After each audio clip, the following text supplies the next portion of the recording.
In the last lecture, you learned how Angular encapsulates your styles. Now you can override this encapsulation though.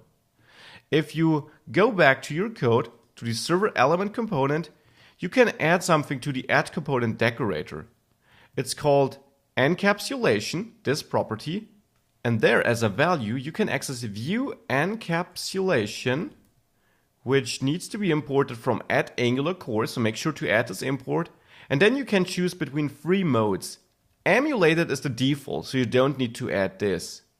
None, if you add this, would make sure that if we have a look at our component again, and we inspect our server element, that now in here, we don't see these strange attributes being added to our elements. Therefore, this component now does not use view encapsulation. The other components still will use it. There you still see these attributes. But if you now define any styles for this component in the CSS file of this component, they will actually get applied globally. And I can demonstrate this by going into this CSS file, and if I change the label color, and the label is in the cockpit, not in this component, to red,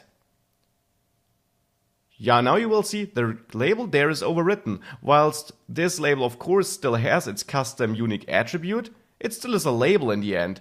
And in this server element component, we disable encapsulation. So there our selectors aren't changed by Angular. They don't receive their unique selector. Therefore, they are enforced, they are used application-wide, also affecting other components.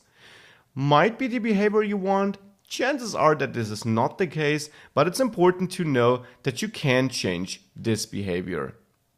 Now, besides none, you also could choose native, and native uses the Shadow DOM technology.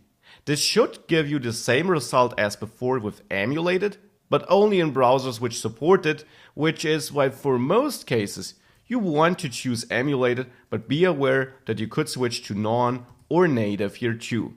So I will go back to emulated, which again you wouldn't have to add, it's the default anyways. With that, our label should no longer be red now. So that is how you can change it and how view encapsulation works. A nice tool ensuring that by default only your component receives the styles you define for it. But as you learned, it can be overwritten.